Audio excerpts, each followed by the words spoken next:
नमस्कार, हमारे इस विशेष समाचार बुलेटिन में आपका स्वागत है। मैं हूं रमा त्यागी, मेरे साथ है बीना सिंह। शुरुआत कर लेते हैं हेडलाइंस के साथ। भगवान बिरसा मुंडा की जयंती आज। प्रधानमंत्री ने किया जनजातीय समुदायों के लिए 6,600 करोड़ की विभिन्न परियोजनाओं का उद्घाटन और शिलान्यास। कहा, आदिवासियों का कल्याण एनडीए सरकार की प्राथमिकता।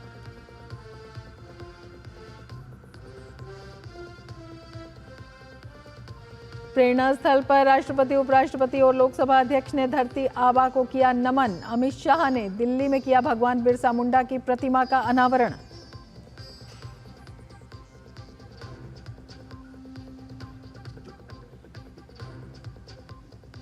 महाराष्ट्र के हिंगोली में गरजे अमित शाह। महाअघाड़ी पर औरंगजेब का फैन क्लब होने का लगाया आरोप। कांग्रेस नेता राहुल गांधी ने झारखंड में की चुनावी सभा।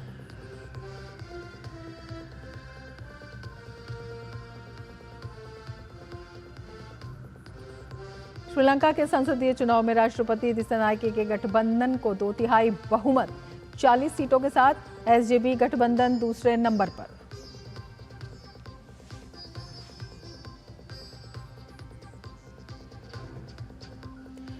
और जोहान्सबर्ग में इतिहास रचने उतरेगी टीम इंडिया। दक्षिण अफ्रीका के खिलाफ चौथा T20 आज। भारतीय टीम की नजर जीत दर्ज कर सीरीज पर कब्जा जमाने की।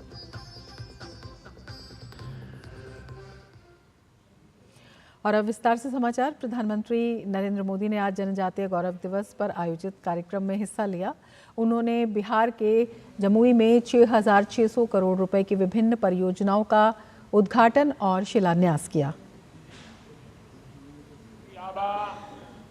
बिरसा मुंडा के इस भव्य स्मरण के बीच आज 6,000 करोड़ रुपए से अधिक की परियोजनाओं का शिलान्यास और लोकार्पण हुआ है।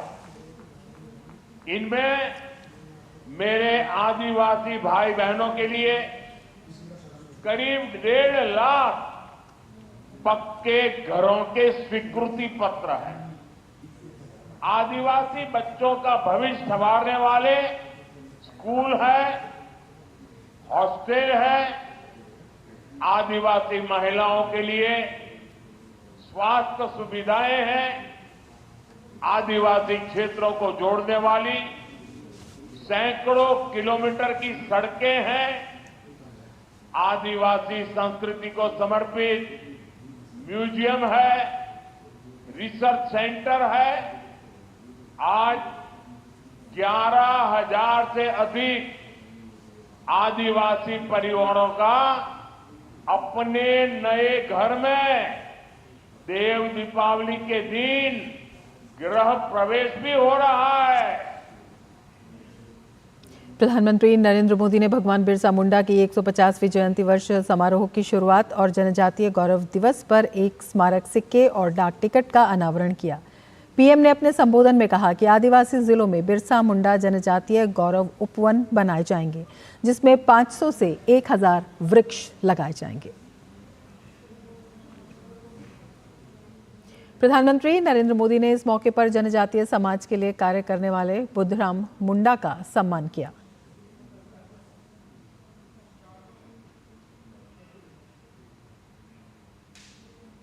प्रधानमंत्री नरेंद्र मोदी जब कार्यक्रम स्थल पर पहुंचे तो उनका जनजातीय समाज के लोगों ने गर्मजोशी के साथ स्वागत किया।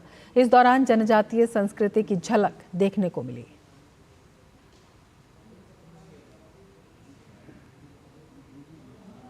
प्रधानमंत्री ने इस मौके पर एक प्रदर्शनी का भी अवलोकन किया। इसमें जनजातीय वर्ग से जुड़े प्रतीकों को प्रदर्शित किया गया था।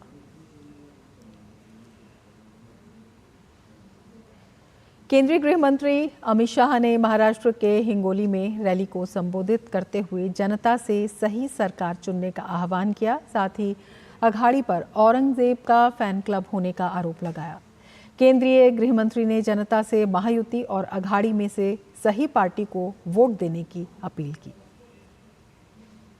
आगामी चुनाव तय करने वाला है कि महाराष्ट्र छत्रपति शिवाजी महाराज और सावरकर के रास्ते पर चलेगा या औरंगजेब के रास्ते पर चलेगा, ये तय। हमारी महायुति ने कोई कंफ्यूजन के बगैर छत्रपति शिवाजी महाराज और वीर सावरकर का रास्ता चुना है। और ये अघाड़ी जो है ये औरंगजेब फैन क्लब है, औरंगजेब फैन क्लब तय कर देना किसको चुनना है। केंद्रीय गृह मंत्री ने कांग्रेस नेता राहुल गांधी पर जमकर निशाना साधते हुए कहा कि हरियाणा में राहुल गांधी ने कांग्रेस की जीत का दावा किया था, लेकिन हरियाणा से कांग्रेस का सफाया हो गया। चुनाव के अंदर राहुल बाबा ने ताल ठोक कर कहा कि हम तो जीत चुके हैं। इतना अहंकार, लोकतंत्र में इतना अहंकार, और परिणाम देखिए हरियाणा में कांग्रेस का सुपड़ा साफ हो गया और भाजपा की सरकार बनी। मैं आज कहने आया हूं महाराष्ट्र की जनता को, पूरा देश मोदी जी के साथ है। महाराष्ट्र की हर लाडली बहना एकनाथ शिंदे और देवेंद्र फडणवीस के साथ है। महाराष्ट्र का हर गरीब एनडीए के साथ है।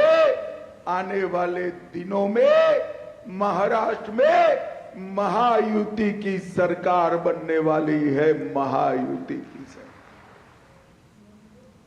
बाला साहेब ठाकरे को लेकर महाराष्ट्र के उप मुख्यमंत्री देवेंद्र फडणवीस, शिवसेना, उद्धव ठाकरे सहित उनके तमाम सहयोगी दलों को उन्होंने कटघरे में खड़ा किया। राहुल गांधी बाला साहब ठाकरे को हिंदू हृदय सम्राट बाल ठाकरे के रूप में संबोधित करेंगे या नहीं के सवाल का जवाब देते हुए देवेंद्र फडणवीस ने कहा कि जब सरकार स्पष्ट रूप से बाला साहब ठाकरे को हिंदू हृदय सम्राट बताती है तो फिर उद्धव ठाकरे के साथी कांग्रेस पार्टी को ये कहने से क्या दिक्कत है। उन्होंने कहा कि राहुल गांधी की बात तो छोड़िए, उद्धव ठाकरे की शिवसेना ने भी बाला साहब ठाकरे को हिंदू हृदय सम्राट कहना बंद कर दिया है। जब सरकार हिंदू हृदय सम्राट बाला साहब ठाकरे नाम देती है तो उद्धव जी के साथी कांग्रेस वाले क्यों घबराते हैं बोलने में? क्या उनको डर है? क्यों शर्म आती है? क्यों शर्माते हैं? अरे थे, हिंदू हृदय सम्राट थे, उनको ये पदवी मिली थी। मुझे ये बताइए कि लोकमान्य तिलक का नाम लोकमान्य नहीं था, लोगों ने पदवी दी थी इसलिए लोकमान्य बने वो। इसी प्रकार से हिंदू हृदय सम्राट थे। आजकल तो शहजादों को छोड़ दीजिए, राहुल जी को छोड़ दीजिए, स्वयं उद्धव ठाकरे जी की शिवसेना भी शिवसेना प्रमुख बाला साहब ठाकरे बोलने लगी। उन्होंने भी हिंदू हृदय सम्राट बोलना छोड़ दिया। तो मुझे लगता है कि जब वो नहीं कहते तो शहजादे का तो कहने का सवाल ही नहीं उठता। झारखंड के धनबाद में केंद्रीय रक्षा मंत्री राजनाथ सिंह ने रैली में एक देश एक चुनाव को विपक्षी पार्टियों द्वारा विरोध किए जाने पर जमकर लताड़ा। उन्होंने कहा कि विपक्षी दल लोकतंत्र को मजबूत करने के बजाय देश में लोकसभा और विधानसभा के चुनाव एक साथ कराने का विरोध करते हैं, जबकि इससे जनता का धन और समय दोनों की बर्बादी होती है। अब इनको इस बात की चिंता नहीं थी कि हर 2 महीने पर कभी कहीं किसी राज्य का विधानसभा का चुनाव हो रहा है, कहीं पर कोई नगर परिषद का हो रहा है, नगर पंचायत का हो रहा है, ग्राम सभा का हो रहा है, कभी विधानसभा हो रही है, कभी लोकसभा चुनाव हो रहा है। लाखों करोड़ रुपया आपका खर्च होता है, आपकी गाड़ी कमाई रहती है, आपको पता नहीं। इन लोगों ने कभी इसकी चिंता, पहली बार हमारे प्रधानमंत्री ने चिंता की। उन्होंने कहा भाई अब साल भर चुनाव होता रहे और हम पब्लिक का पैसा खर्च करते रहे चुनाव पर, अब ये नहीं चलेगा। साल में एक बार विधानसभा और लोकसभा का चुनाव एक साथ होगा और सारे ये ग्राम पंचायत, नगर पंचायत, जिला पंचायत, ये सब सारे चुनाव एक साथ होंगे। झारखंड में घुसपैठियों को लेकर प्रदेश कांग्रेस के प्रभारी गुलाम अहमद मीर के एक बयान ने एक विवाद खड़ा कर दिया है। मीर ने एक चुनावी सभा को संबोधित करते हुए कहा कि इस बार हमारी सरकार बनते ही 1 दिसंबर से सभी लोगों को 450 रुपए में गैस सिलेंडर दिया जाएगा। सिलेंडर देने में ना हिंदू देखा जाएगा, ना मुसलमान और ना ही घुसपैठिया। मीर के इस बयान को लेकर भारतीय जनता पार्टी के नेताओं ने कांग्रेस पर हमला बोला है। केंद्रीय मंत्री और झारखंड भाजपा के चुनाव प्रभारी शिवराज सिंह चौहान ने कांग्रेस पर निशाना साधते हुए कहा कि जेएमएम कांग्रेस वाले असल में घुसपैठियों के संरक्षक हैं।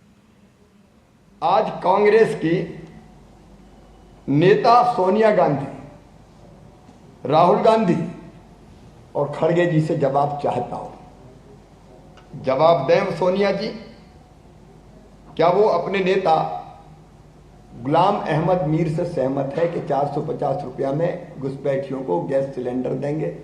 क्या कांग्रेस और इंडी गठबंधन ने वोट के बदले अवैध घुसपैठियों के साथ कोई सौदेबाजी की है? जेएमएम जवाब दे, कांग्रेस जवाब दे। मैं जवाब चाहता हूं, झारखंड की जनता जवाब चाहती है। बिहार के मुख्यमंत्री और जदयू प्रमुख नीतीश कुमार ने एक बार फिर साफ किया कि वो अब एनडीए का साथ नहीं छोड़ेंगे। जनजातीय गौरव दिवस के मौके पर जमुई में आयोजित कार्यक्रम में प्रधानमंत्री मोदी की ओर इशारा करते हुए उन्होंने कहा कि हम हमेशा के लिए इनके साथ रहेंगे। बीच में गलती हुई थी, हमारे कुछ लोगों ने गलती कर दी तो इधर उधर चले गए थे, मगर बीजेपी के साथ वे 1995 से हैं। अटल बिहारी वाजपेयी के ज़माने से वो साथ मिलकर काम कर रहे हैं। उन्होंने पीएम मोदी को भरोसा दिलाया कि वो अब कहीं नहीं जाएंगे और एकजुट रहेंगे। हम लोग सब दिन के लिए इनके साथ रहेंगे।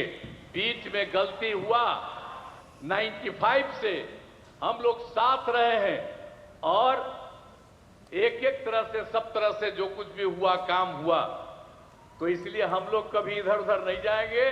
हम लोग पूरे तौर पर इनके साथ रहेंगे और ये पूरे देश का भी काम कर रहे हैं और बिहार के लिए भी इन्होंने काफी कुछ किया है।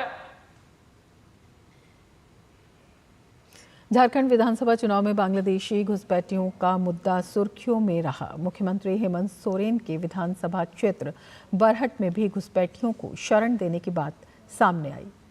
खेतों में जगह जगह पर बने घर अब जमाई टोला का आकार ले चुके हैं, जिससे स्थानीय मूल निवासियों और आदिवासियों की हकमारी हो रही है। बरहेट विधानसभा क्षेत्र के इसी जमाई टोला की पड़ताल की डीडी न्यूज संवाददाता राजेश राज ने, जिसमें आदिवासियों का दर्द भी छलक कर सामने आया।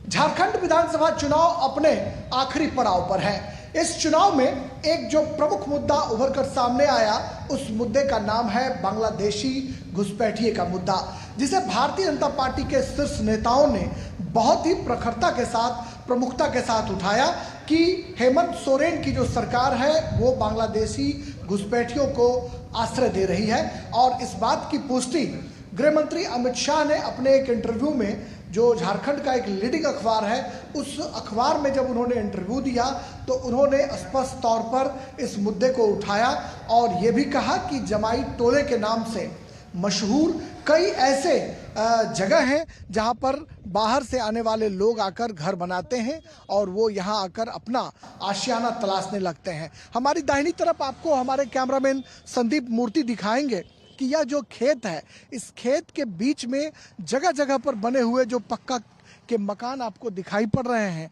ये मकान उन्हीं लोगों के मकान हैं जो बाहर से आकर, जिन लोगों ने यहाँ पर अपनी घरें बना ली हैं।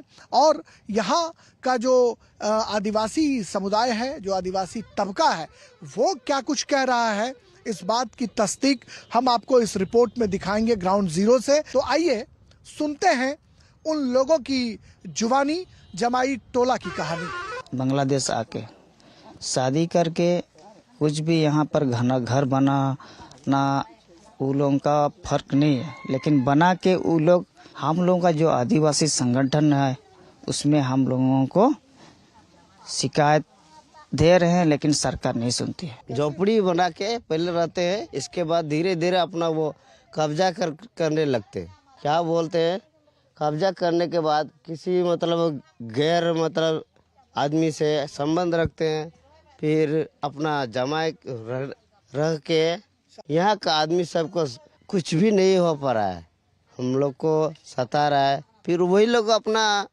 जो है जनसंख्या वृद्धि करते हैं। हम लोग का जो है जनसंख्या तो घटते जा रहा है, वही लोग का जनसंख्या बढ़ते जा रहा है। ऐसे हम लोग को बहुत तकलीफ हो रहा है। किसका जनसंख्या बढ़ रहा है? बांग्लादेश वाले लोगों का? हाँ सर, बांग्लादेश से जो आते हैं वहाँ से सब घुसपैठी है। झारखंड की जनता पर बांग्लादेशी घुसपैठियों का मुद्दा कितना असर छोड़ पाता है, ये तो देखने वाली बात होगी। बहरहाल यह मुद्दा सुर्खियां जरूर बटोर रहा है। कैमरामैन संदीप मूर्ति के साथ साहिबगंज जिले के बरहेट विधानसभा क्षेत्र से राजेश राज, डीडी न्यूज के लिए। बीजेपी प्रवक्ता प्रेम शुक्ला ने जामिया मिलिया की रिपोर्ट को चौंकाने वाला बताते हुए सरकार द्वारा वित्त पोषित संस्थान में धर्मांतरण के खेल को रोके जाने की बात कही है। जामिया में एसटी, एससी, ओबीसी को आरक्षण नहीं दिया जाता है। वहीं महाराष्ट्र में उलेमा के मुसलमानों के आरक्षण की मांग पर कांग्रेस और सहयोगी दलों की चुप्पी है। प्रेम शुक्ला से बातचीत की हमारे संवाददाता निशांत राय ने। इस्लामिया विश्वविद्यालय की एक फैक्ट फाइंडिंग कमेटी की एक रिपोर्ट सामने आई है जिसमें कहा गया है कि वहां गैर मुस्लिम छात्रों के साथ भेदभाव होता है। इस पर ज्यादा बातचीत करने के लिए हमारे साथ मौजूद हैं बीजेपी प्रवक्ता प्रेम शुक्ला जी। शुक्ला जी, एक फैक्ट फाइंडिंग कमेटी ने जिसमें रिटायर्ड कमिश्नर और तमाम लोग थे, उन्होंने कहा है कि जामिया मिलिया इस्लामिया में गैर मुस्लिम छात्रों के साथ भेदभाव होता है। Justice SN. धिंगरा के अध्यक्षता वाली समिति ने यह पाया कि वहाँ मुसलमानों के गैर मुस्लिमों के साथ भेदभाव तो होता ही है, साथ ही साथ गैर मुस्लिमों को धर्मांतरित करने के लिए मजबूर किया जाता है। और एक राम निवास नाम के व्यक्ति का जो है बाकायदा इस बारे में प्रामाणिक बयान भी है। जामिया इस्लामिया जैसे सरकार द्वारा वित्त पोषित संस्थान में इस तरह से धर्मांतरण का जो खुल्लम खुल्ला धंधा चल रहा है, ये तत्काल रोका जाना चाहिए और जो लोग ये भेदभाव कर रहे हैं उनके खिलाफ कठोर कार्रवाई होनी चाहिए। कैमरा पर्सन सुनील के साथ निशांत राय, डीडी न्यूज, नागपुर। राजधानी दिल्ली की हवा बेहद ख़राब श्रेणी में बनी हुई है। दिल्ली की हवा की गिरती क्वालिटी के बाद यूएम ने आज दिल्ली में ग्रैप 3 लागू कर दिया है। डीडी न्यूज संवाददाता अमरेंद्र गुप्ता ने दिल्ली के इंडिया गेट से आबो हवा का जायजा लिया। राजधानी दिल्ली सहित पूरे एनसीआर की हवा इस समय दम घोटू हो गई है। बढ़ते वायु प्रदूषण की वजह से लोगों को सांस लेने में दिक्कत है और दिल्ली में आज से इसी वजह से ग्रैप 3 लागू कर दिया गया है। दरअसल पिछले काफ़ी दिनों से राजधानी दिल्ली सहित पूरे एनसीआर की जो वायु गुणवत्ता है वो लगातार बेहद ही गंभीर स्थिति में बनी हुई है और इससे पहले राजधानी दिल्ली में ग्रैप 2 लागू था और आज से जब ग्रैप 3 लागू कर दिया गया तो ऐसे में राजधानी दिल्ली के जो लोग हैं उनको खासी दिक्कतों का सामना भी करना पड़ रहा है। लगातार बढ़ते प्रदूषण की वजह से लोगों को न सिर्फ सांस लेने में दिक्कत हो रही है बल्कि उनको आंखों से पानी आ रहा है और सबसे ज़्यादा जो तकलीफ है वो छोटे छोटे बच्चे और बुजुर्गों की है जिनको न सिर्फ आंखों से पानी और सांस लेने में दिक्कत हो रही है। मैं इस वक्त दिल्ली के इंडिया गेट पर हूं और इस समय भी वायु प्रदूषण की जो गुणवत्ता है पूरी तरह से खराब है। हालांकि लोग इस वक्त राजधानी दिल्ली में घूमने आए हैं। दिल्ली सरकार कई दावे करती आई है। दिल्ली सरकार ने पॉल्यूशन को लेकर भी कई दावे किए हैं। इसके लिए हालांकि कई मीटिंगें भी की गई हैं, लेकिन जो रिजल्ट है वो अभी तक जीरो है। यानी कि जो राजधानी दिल्ली सहित पूरे एनसीआर के लोग हैं वो प्रदूषित हवा में सांस लेने और जीने को मजबूर है। ऐसे में बड़ा सवाल कि आखिर कब इस राजधानी दिल्ली सहित पूरे एनसीआर की जो हवा है वो शुद्ध होगी और आखिर किस तरह से अरविंद केजरीवाल सहित जो वर्तमान मुख्यमंत्री हैं आतिशी वो इस पर क्या एक्शन लेती हैं। दिल्ली के कर्तव्य पथ से कैमरामैन उत्तम सिंह के साथ अमरेंद्र गुप्ता, डीडी न्यूज, दिल्ली। दिल्ली के कर्तव्य पथ पर घूमने आए लोगों को भी सांस लेने में खासी दिक्कतों का सामना करना पड़ रहा है। साथ ही यहां आए लोग दिल्ली सरकार को इसके लिए जिम्मेदार मान रहे हैं। पॉल्यूशन का लेवल लगभग 500 के एक्वाई के आसपास पहुंच चुका है और ये बहुत ही ज़्यादा मैं समझता हूं कि बच्चों के स्वास्थ्य के लिए भी और बुजुर्गों के स्वास्थ्य के लिए भी हानिकारक होता है।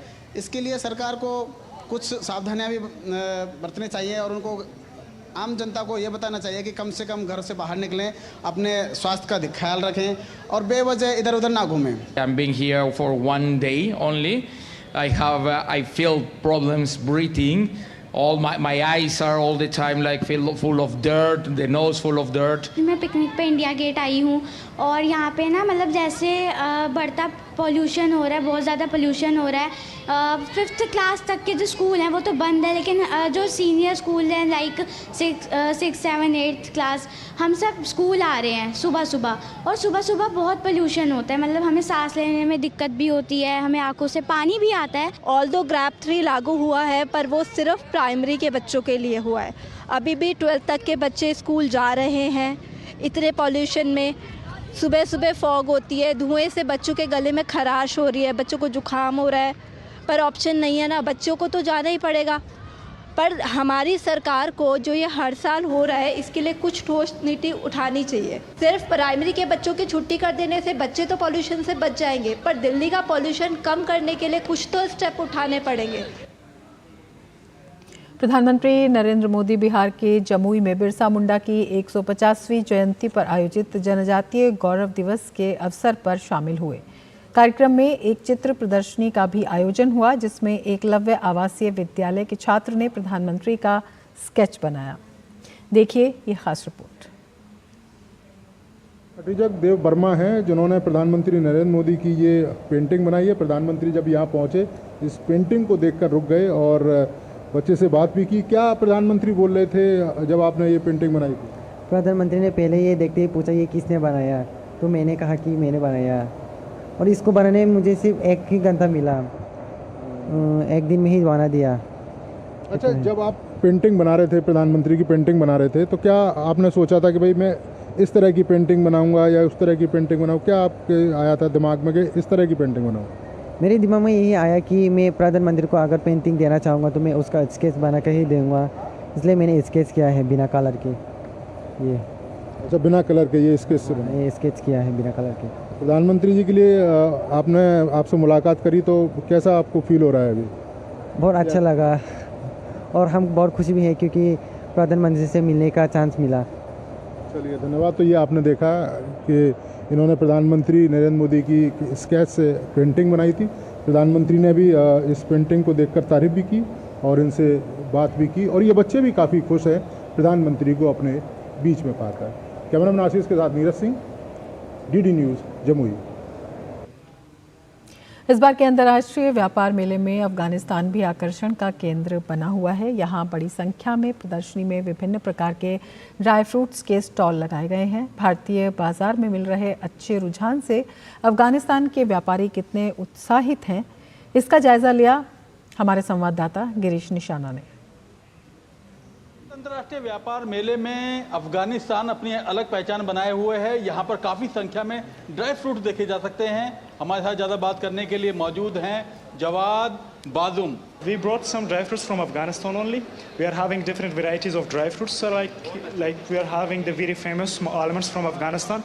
Specifically one almond that I can call it Mamra almond, which is very famous in all the world. Maybe you know about it. And I'm having more than 10 varieties of it from Afghanistan with different prices and different qualities.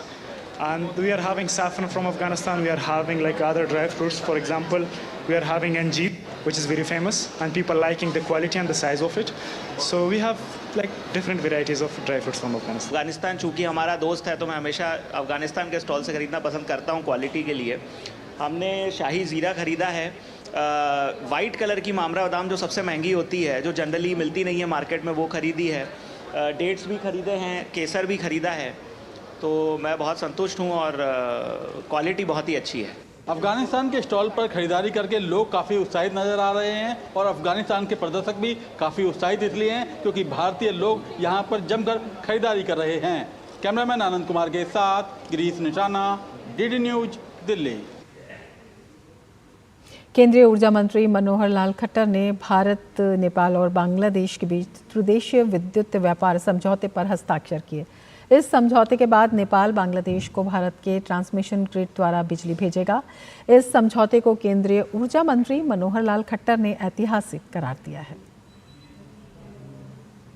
3 देशों के power departments ने आपस में एक समझौता किया है, regional cooperation for power purchase, sale and distribution and transmission, जिसमें नेपाल के 40 मेगावाट पावर, हाइड्रो पावर का एक समझौता हुआ है बांग्लादेश के साथ। तो उन्होंने, नेपाल सरकार ने अपनी पावर को बांग्लादेश भेजने के लिए भारत का जो ट्रांसमिशन ग्रिड है उसका उपयोग किया है। तो एक प्रकार से एक पहला प्रयोग ये हुआ है और मैं समझता हूँ इसमें तीनों देशों का ही लाभ है। कोई जनरेटर है, कोई यूज़र है और कहीं ट्रांसमिशन का काम है। केंद्रीय मंत्री मनोहर लाल खट्टर ने मल्लिकार्जुन खड़गे के अनुच्छेद 370 के बयान पर हमला बोला है। उन्होंने कहा कि हमेशा से कांग्रेस की नीतियां विभाजनकारी रही हैं। वहीं उन्होंने प्रधानमंत्री द्वारा अनुच्छेद 370 को निरस्त करने को देश की अखंडता के लिए महत्वपूर्ण कदम बताया। उनके दिमागों में चीज़ भरी हुई है, वो अपनी ही चीज़ को बार बार याद करके और दूसरों पर अपनी भड़ास निकालते हैं। वास्तव में विभाजनकारी नीतियां कांग्रेस की रही हमेशा। 370 विभाजन का एक षड्यंत्र, ये उनके पूर्वजों ने ही रखा हुआ था। देश आज़ाद हुआ, पंडित जवाहरलाल नेहरू ने 370 का एक प्रावधान करा करके जम्मू कश्मीर को जो इस देश से अलग करने का जो रास्ता बना रखा था, उसको हमारे देश के प्रधानमंत्री नरेंद्र मोदी जी, देश के गृह मंत्री अमित शाह जी, भारत सरकार ने और इसको निरस्त किया। और मैं समझता हूँ कि देश की अखंडता में इससे बड़ा कोई उपयोग नहीं हो सकता। और सीधे गुरुग्राम ले चलते हैं, जहां पर मोहन भागवत एक प्रेस वार्ता को संबोधित कर रहे हैं।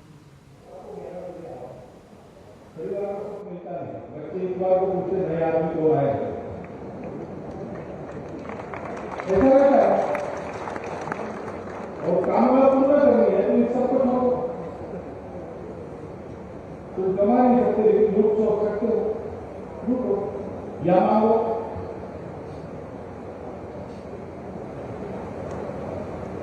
और मौका है तो ये दो छोड़ो।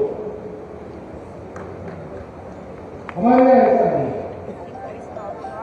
हमारे यहाँ भाजपा धरी में अविद्या मृत्युर्दीर्घा विद्या मृत्युश्नुते। 100 साल तक कर्म करने की इच्छा लेकर निरामय जीवन जीना है। कर्म करके चारों पुरुषार्थ को सिद्ध करना। 3 पुरुषार्थ सबको पता है, इन सबको साथ चलाने वाला धर्म नहीं पता।